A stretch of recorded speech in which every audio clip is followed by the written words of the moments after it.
வணக்கம் மக்களே, நான் உங்கள் மணிபாய் பேசுகிறேன். இன்றைக்கி என்ன பார்க்க போகிறோன்னா, என்ன சொல்லுவாங்க, அர்ஜுனர் தெரியும் தானே? மகாபாரதத்தில் இருக்கிற அர்ஜுனரை பற்றி பார்க்கலாம்.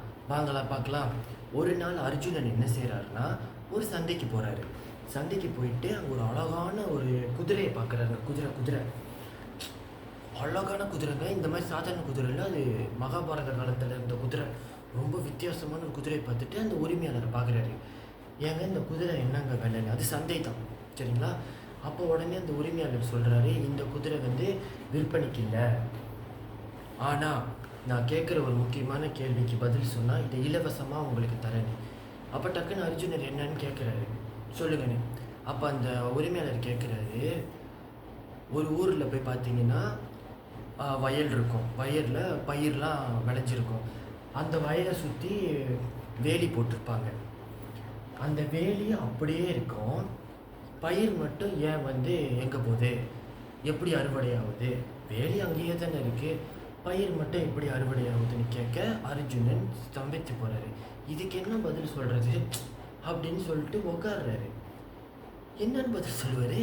இது என்ன இருக்கும், அறுவடை செஞ்சுருப்பாங்களா என்னன்னு சொல்கிறது? என்னப்போ யுதிஷ்தினர், எனக்கு அந்த பேர் வரலைங்க. அவர் என்ன செய்கிறாருன்னா பதில் சொல்கிறாரு. அர்ஜுனன் கூட இருந்த யுதிஷ்தினர் அவர் பதில் சொல்ல ஆரம்பிக்கிறார். சாரிங்க, எனக்கு அந்த பேர் வரல.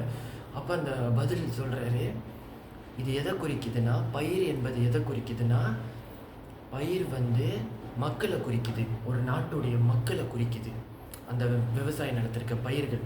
அப்புறம் அந்த வேலி எதை குறிக்குதுன்னா, அந்த மக்களை காப்பாற்றுற அரசாங்கமும் அதிகாரிகளையும் குறிக்குது. அதாவது இந்த உலகத்தில் ஆள்ற அந்த அரசு அதிகாரிகளும் நல்லா செழிப்பாக நல்லா அப்படித்தான் இருப்பாங்க. எந்த காலத்துலேயும் மக்களை தான் பாதுகாக்க மாட்டாங்க. அதைத்தான் இந்த வேலி அரசாங்கத்தையும் அரசு அதிகாரிகளையும் வேலி குறிக்குது. பயிர் மக்களை குறிக்குது. மக்கள் வேதனையிலையும் கஷ்டத்துலேயும் அறுவடையாகி செத்து போவாங்க, கஷ்டப்படுவாங்க. அப்போ இந்த பயிர் அறுவடையாவதில் கஷ்டப்படுதில்ல, போயிடுதில்ல. ஆனால் அந்த வேலி பார்த்திங்கன்னா கல்லு மாதிரி நிற்குது, அதுதான் அரசாங்கம் ஜம்முன்னு இருக்குது. மக்கள் மட்டும் கஷ்டத்திலே இருக்கிறாங்க, செத்து போவாங்க, அழிஞ்சு போவாங்க. இதைத்தான் கலியுகத்தில் வாழ போகிறாங்க மக்கள் இந்த வாழ்க்கைன்னு சொல்கிறாரு. இதை பற்றி உங்களுக்கு ஏதாவது சொல்லணும்னு தோணுச்சுன்னா கமெண்ட்டில் சொல்லுங்கள்.